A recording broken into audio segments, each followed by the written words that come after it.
Congratulation, আপনি chapter 1 complete করেছেন।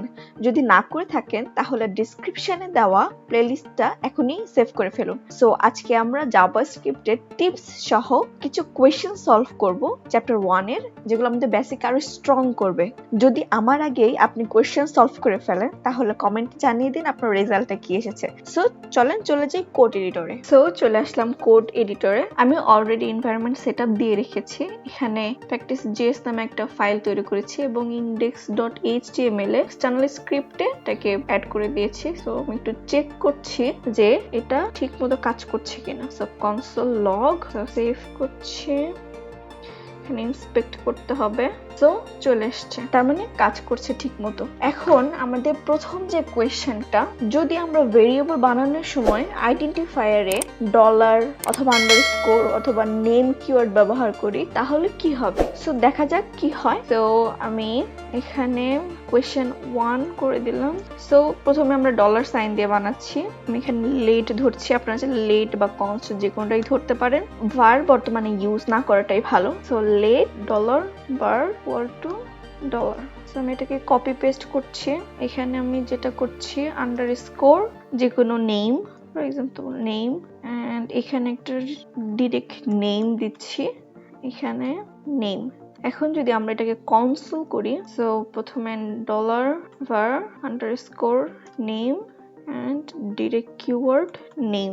So আমি এটাকে সেভ করলাম। এখন দেখেন প্রথমে যে কনসোল লগটা ছিল সেটাকে কমেন্ট আউট করে দিলাম। তো এখন দেখেন ফার্স্টে ডলার সাইনের যে ভ্যালুটা সেটা চলে আসছে, আন্ডারস্কোরের ভ্যালুটাও চলে আসছে এবং নেমের ভ্যালুটাও চলে আসছে। এর মানে ডলার আন্ডারস্কোর এগুলো দিয়ে আমরা ভেরিয়েবল তৈরি করতে পারি। কিন্তু এখানে দেখেন নেম দিয়ে ভ্যালু চলে আসছে ঠিকই, কিন্তু এটা অলরেডি জাভাস্ক্রিপ্টে তৈরি করা আছে, এটা ইউজ না করাটাই বেটার। এটা ফার্স্ট কোয়েশ্চেন। এখন আমরা আসি সেকেন্ড কোয়েশ্চেনে। সো Q2 সেকেন্ড কোয়েশ্চেনে কি বলেছে, আউটপুট কি আসবে যদি আমরা 5 + 2 + 3 অথবা 2 + 3 + 5 করি।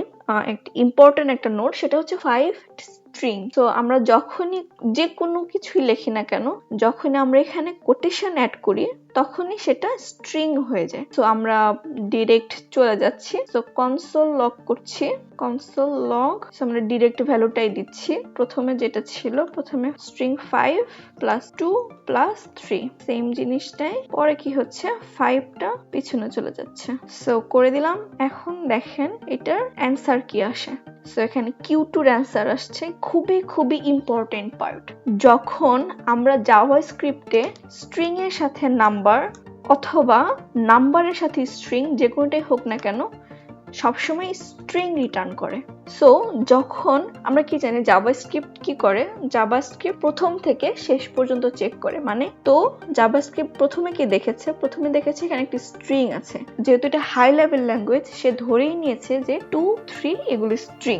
সো সে জাস্ট কনকেটিনেশন করে স্ট্রিং হিসাবে এখানে বসিয়েছে, যার জন্য 5, 2, 3 ইন্ডিভিজুয়াল দেখাচ্ছে। সেকেন্ডটাতে কি হচ্ছে, 2 একটা নাম্বার, 3 একটা নাম্বার। এখানে প্রথমে নাম্বার আছে, সো জাভাস্ক্রিপ্ট ধরে নিয়েছে যেটা একটা নাম্বার, সুতরাং নাম্বার হিসাবে এখানে প্লাস করে দিয়েছে। পরে যখন এখানে স্ট্রিং 5 দেখেছে তখন সে বুঝতে পারছে যে এটা একটি স্ট্রিং, সুতরাং তখনকে ব্যাক ক্যালকুলেশন না করে সে যে রেজাল্টটা পেয়েছে 5, সেটার সাথে এটা কনকেটিনেশন করে এখানে 5টা জাস্ট অ্যাড করে দিয়েছে। Hope clear. এখন আমরা থার্ড কোশ্চেনে চলে যাচ্ছি, কোয়েশ্চেন 3। সো কোয়েশ্চেন 3টা কি বলেছে, কোয়েশ্চেন 2 তে আমরা যে আউটপুট দেখেছিলাম তার ডেটা টাইপটা কি হবে। সো আমরা ডেটা টাইপ সম্পর্কে অলরেডি জানি যে আমাদের একটা অপারেটর আছে যার থ্রুতে আমরা ডেটা টাইপ বের করতে পারি। সো আমরা জাস্ট ওই ফর্মুলাটাই অ্যাপ্লাই করছি। এখানে জাস্ট ধরে নিলাম, কোশ্চেন 2টাকেই কপি করে পেস্ট করে দিলাম। সেখানে টাইপ অফ অপারেটর দিয়ে, যেহেতু আমরা জিনিসটাকে কনকেটিনেশন করছি,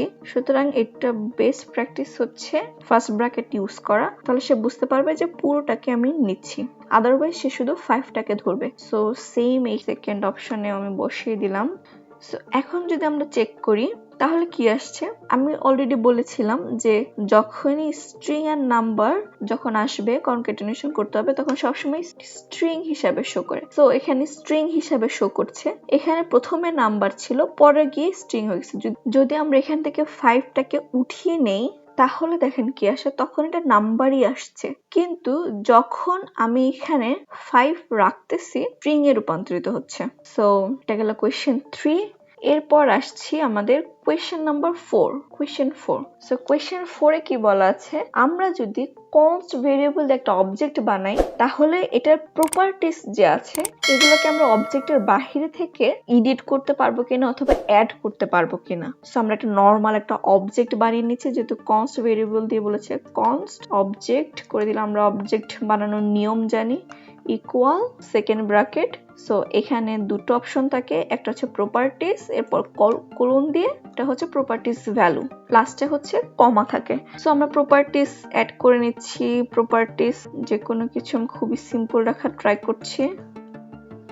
সো আমরা একটা নরমাল একটা অবজেক্ট, খুবই সিম্পল একটা অবজেক্ট বানিয়েছি। সো এখন আমরা কিভাবে অবজেক্টটাকে শো করতে পারবো, মোস্ট ইম্পর্টেন্ট, আমি এখানে ডাবল কোটেশন ব্যবহার করেছি প্রপার্টিসের।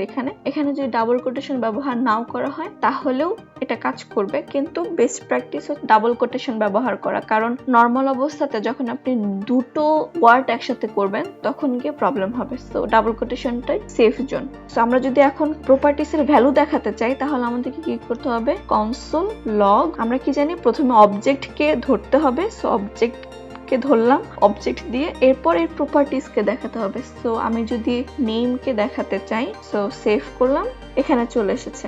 এটাকে শো করানোর এটা একটা প্রসেস, এই প্রসেসটাকে বলা হয় ডট প্রসেস। আর একটা প্রসেস আছে, সেটা হচ্ছে থার্ড ব্র্যাকেট প্রসেস। থার্ড ব্র্যাকেটের ক্ষেত্রে অবশ্যই আপনাকে কোটেশন অ্যাড করতে হবে। সো এটা হচ্ছে থার্ড ব্র্যাকেট প্রসেস। সো কোনো এরর দেখাচ্ছে না, আমরা ভ্যালুটাকে দেখাচ্ছি ঠিক মতো। সো এখন আমরা চাচ্ছি যে নেইমের ভ্যালুটা আমরা চেঞ্জ করব। সো আমরা এডিট করতে চাচ্ছি, edit the value of object. So আমরা কিভাবে ভ্যালুটা পাবো, অবজেক্ট থেকে আমাদের প্রপার্টিসে যেতে হবে। সো অবজেক্ট, এরপরে আমরা প্রপার্টিসটা ধরলাম। সো প্রপার্টিসটা ধরে এখানে এখন আমরা ভ্যালুটা চেঞ্জ করে দিলাম। সো শারমিন করে দিলাম। এখন যদি আমি কনসোল লক করি, পেস্ট করে দিলাম। সো এখন যদি আমরা কনসোল লক করি, এখন দেখেন ভ্যালু চেঞ্জ হয়ে গেছে। এরপরে যদি আমরা নতুন করে একটা ভ্যালু অ্যাসাইন করতে চাই অবজেক্টের ভিতরে, তো আমরা কিভাবে অ্যাসাইন করব। So assign a new value, এটার জন্য আমরা যে ভ্যালুটাকে অ্যাসাইন করতে চাচ্ছি, প্রথমে আমরা কোন অবজেক্টে অ্যাসাইন করতে চাচ্ছি, সো আমরা অবজেক্টের ভিতরে অ্যাসাইন করতে চাচ্ছি। এরপর আমরা কি নামে অ্যাসাইন করতে চাচ্ছি, ফর এক্সাম্পল আমি দিচ্ছি ইজ ফিমেল, বুলিয়ান টাইপ করে দিচ্ছি। সো করে দিলাম ট্রু। ওকে, এখন আমরা দেখতে চাচ্ছি যে আসলে অ্যাড হয়েছে কিনা। সো আমি কনসোল লক করে দিচ্ছি, এখানে ডিরেক্ট অবজেক্ট ভ্যালুকে সেভ করে দিলাম। এখানে কি হয়েছে, প্রথমে নেমটা, যেহেতু আমরা নেমটাকে চেঞ্জ করে দিয়েছি পরে, সো এখানে নেমটা চেঞ্জ হয়ে গেছে। এইজটাতে আমি কোনো কাজ করিনি, সো এইজটা ওইরকমই আছে। সাথে সাথে আমাদের নতুন একটা প্রপার্টি অ্যাড হয়ে গেছে, সেটা হচ্ছে ইজ ফিমেল। সো আমরা এভাবে অ্যাসাইন করতে পারি অথবা এডিট করতে পারি। এখন চলে আসলাম আমাদের লাস্ট এবং ফাইনাল কোয়েশ্চেনে, কোয়েশ্চেন 5। ফাইনাল কোয়েশ্চেন কি বলেছে, আমরা কিভাবে ডাবল কোটেশন সহ আউটপুট দেখাতে পারি। এখানে আউটপুটটা র্যান্ডম দিয়েছি, বাট আমাদের মেইন ফোকাসটা হচ্ছে আমরা যখন আউটপুটে দেখতে চাচ্ছি তখন ডাবল কোটেশনটা সহই আমাদেরকে শো করবে। সো আমি এখানে ডিরেক্ট জাস্ট কনসোল করে দিচ্ছি, কনসোল করে ভ্যালুটাকে জাস্ট কপি পেস্ট করে দিচ্ছি। সো আমরা ভ্যালুটাকে জাস্ট পেস্ট করে দিলাম। এখানে যেহেতু আমরা এটাকে ডিরেক্ট শো করব, সুতরাং এটা স্ট্রিং আকারে লিখতে হবে। ডাবল কোটেশন যেটা, সেটাকে আমাদেরকে দেখানো লাগবে। সুতরাং আমাদের এটা সলভ করার প্রসেসটা হচ্ছে আমরা পুরোপুরি বাহিরে গিয়ে সিঙ্গেল কোটেশন ইউজ করব। সো এখন সেভ করলাম, সেখানে ডাবল কোটেশন সহ চলে এসেছে। সো আমি যদি এখন এখানে সিঙ্গেল কোটেশন দেখাতে চাই তাহলে আমাকে কি করতে হবে, আমাকে বাহিরের যে কোটেশনটা আছে, মানে টোটাল যে কোটেশনটা আছে সেটাকে ডাবল করে দিতে হবে। সো ডাবল করে দিলাম, সেভ। এখন দেখেন এখানে সিঙ্গেল কোটেশন সহ ভ্যালুটা দেখাচ্ছে। হোপ এই কোয়েশ্চেনগুলো আপনাদের বেসিক আরো স্ট্রং করতে সাহায্য করেছে। সো আজকে এই পর্যন্তই। যদি ভালো লেগে থাকে তাহলে অবশ্যই লাইক, কমেন্ট এবং শেয়ার করবেন। Thank you so much for watching this video and see you in the next video. Till then, explore more.